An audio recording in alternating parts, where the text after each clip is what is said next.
ओम हनुमंते नमः। बजरंगबली की जय। प्रिय भक्तजनों, मंगलवार का दिन भगवान हनुमान जी को समर्पित है। इस दिन सुख संपत्ति, यश और संतान प्राप्ति के लिए मंगलवार का व्रत रखना शुभ माना जाता है और हनुमान जी से जुड़ी मंगलवार व्रत कथा का पाठ अथवा श्रवण करके इस व्रत को पूरी श्रद्धा के साथ पूर्ण करना चाहिए। प्रिय भक्तजनों, आज हम इस वीडियो में मंगलवार की व्रत कथा सुनेंगे, तो आइए सुनते हैं। उससे पहले आप सभी प्रेम से बोलिए बजरंगबली की जय।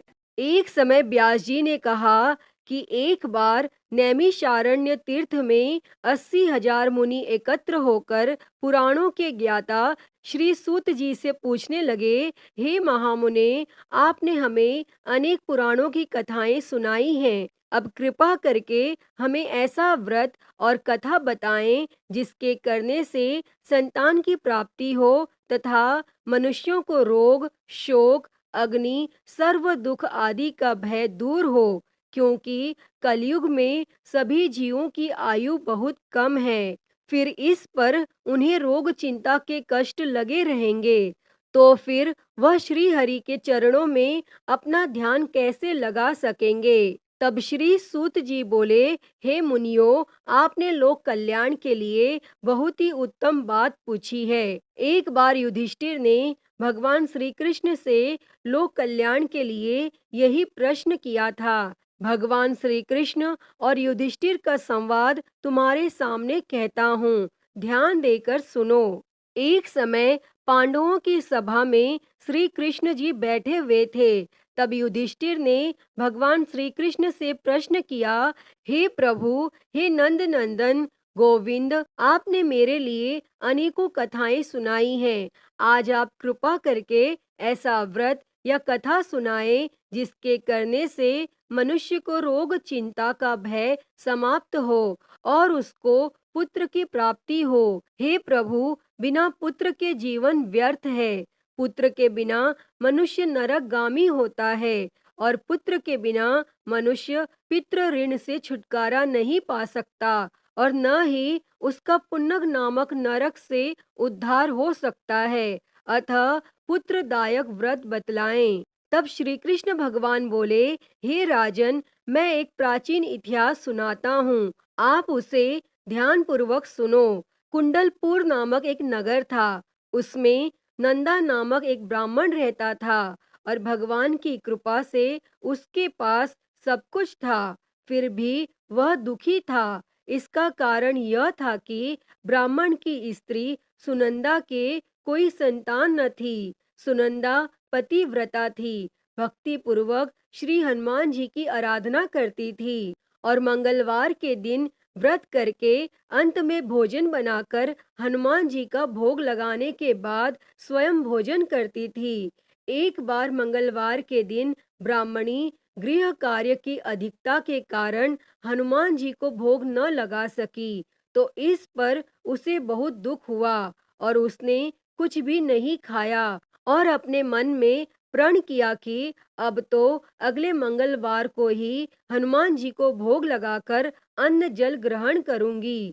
तब ब्राह्मणी सुनंदा प्रतिदिन भोजन बनाती, श्रद्धा पूर्वक पति को खिलाती, परंतु स्वयं भोजन नहीं करती और मन ही मन श्री हनुमान जी की आराधना करती थी।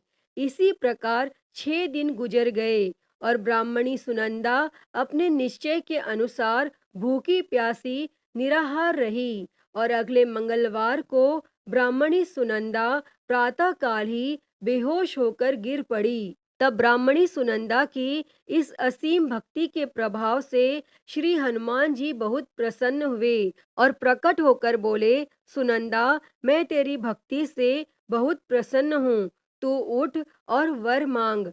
तब सुनंदा अपने आराध्य देव श्री हनुमान जी को देखकर आनंद की अधिकता से विह्वल हो श्री हनुमान जी के चरणों में गिरकर बोली, हे प्रभु, मेरी कोई संतान नहीं है, कृपा करके मुझे संतान प्राप्ति का आशीर्वाद दें, आपकी अति कृपा होगी।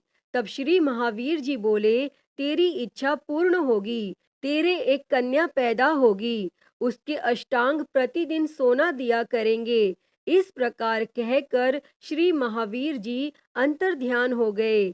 तब ब्राह्मणी सुनंदा बहुत हर्षित हुई और सभी समाचार अपने पति से कहा।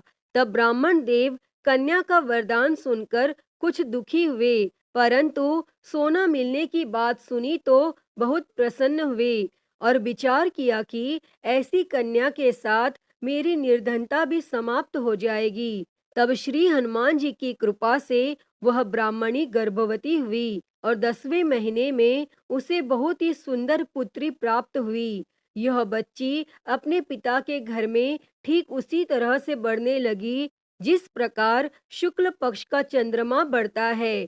और 10वें दिन ब्राह्मण ने उस बालिका का नामकरण संस्कार कराया। उसके कुल पुरोहित ने उस बालिका का नाम रत्नावली रखा, क्योंकि यह कन्या सोना प्रदान किया करती थी। इस कन्या ने पूर्व जन्म में बड़े ही विधान से मंगल देव का व्रत किया था।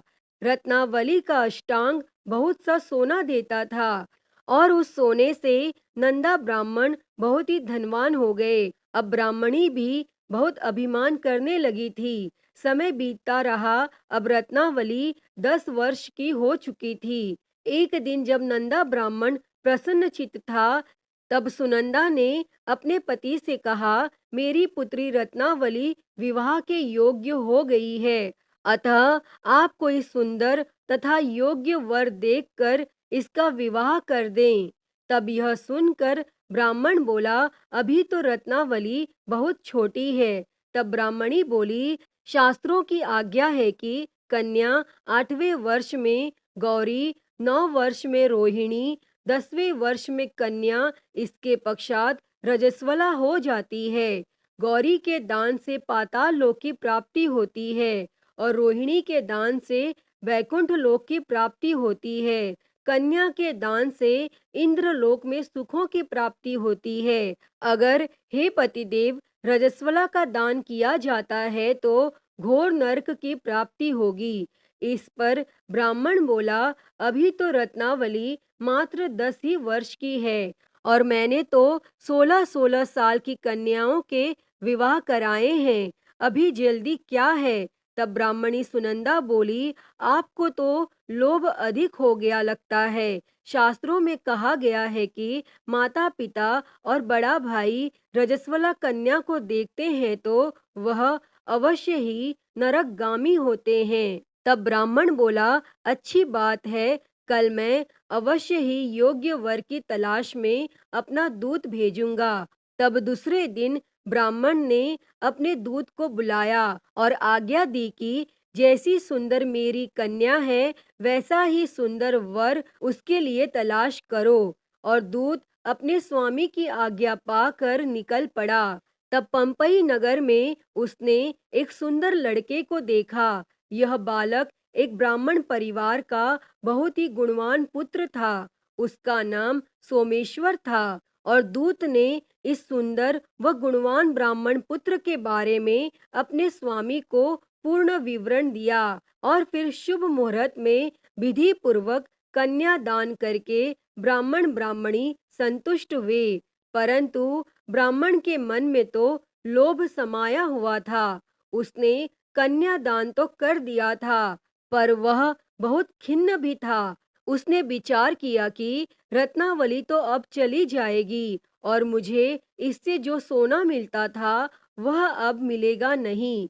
मेरे पास जो धन था कुछ तो इसके विवाह में खर्च हो गया और जो शेष बचा है वह भी कुछ दिनों पश्चात समाप्त हो जाएगा। मैंने तो इसका विवाह करके बहुत ही बड़ी भूल कर दी है। अब कोई ऐसा उपाय हो कि रत्नावली मेरे घर में ही बनी रहे, अपने ससुराल न जाए।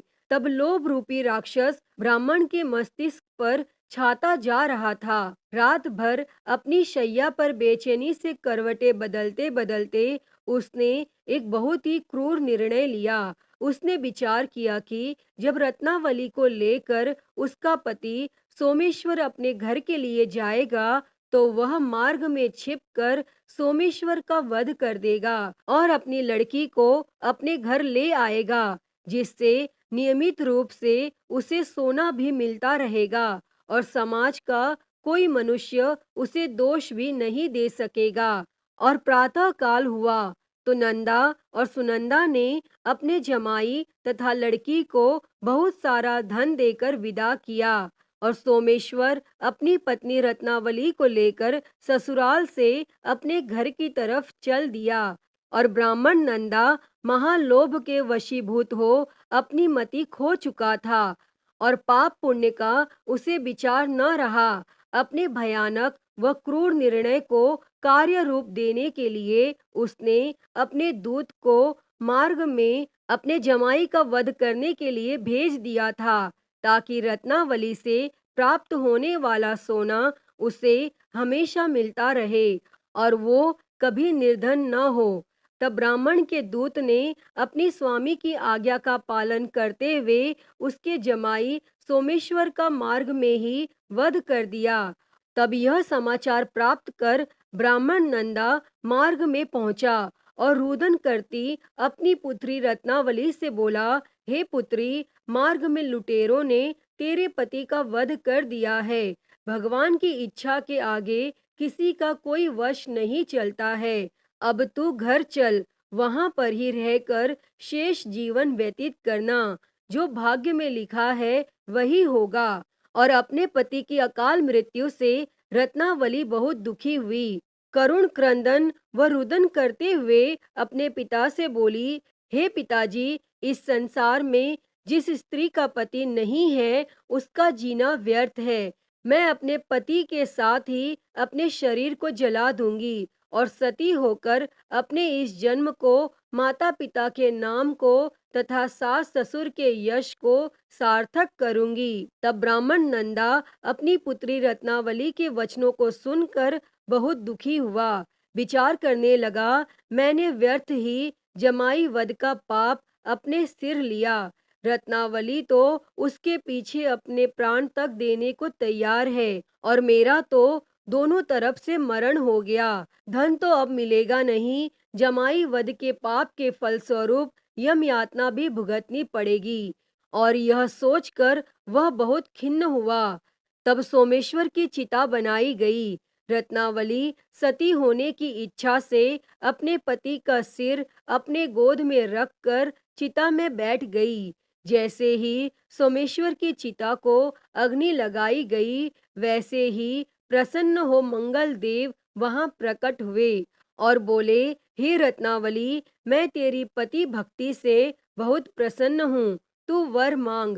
तब रत्नावली ने अपने पति का जीवन दान मांगा। तब मंगल देव बोले, रत्नावली, तेरा पति अजर अमर है, यह महाविद्वान भी होगा और इसके अतिरिक्त तेरी जो इच्छा हो वर मांग। तब रत्नावली बोली, हे ग्रहों के स्वामी, यदि आप मुझ पर प्रसन्न हैं तो मुझे यह वरदान दीजिए कि जो भी मनुष्य मंगलवार के दिन प्रातः काल लाल पुष्प लाल चंदन से पूजा करके आपका स्मरण करे, उसको रोग व्याधि न हो, स्वजनों का कभी वियोग न हो, सर्प अग्नि तथा शत्रुओं का भय न रहे। जो स्त्री मंगलवार का व्रत करे वह कभी विधवा न हो। और मंगल देव तथास्तु कहकर अंतर ध्यान हो गए।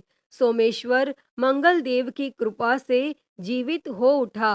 रत्नावली अपने पति को पुनः प्राप्त कर बहुत प्रसन्न हुई और मंगल देव का व्रत प्रत्येक मंगलवार को करके व्रत राज और मंगल देव की कृपा से इस लोक में सुख ऐश्वर्य को भोगते हुए अंत में अपने पति के साथ स्वर्ग लोक को गई। अतः हे मंगल देव, जैसी कृपा आपने रत्नावली और उसके पति सोमेश्वर पर की, वैसी ही कृपा इस कथा को कहते, सुनते और हुंकारा भरते सभी पर सदैव करना।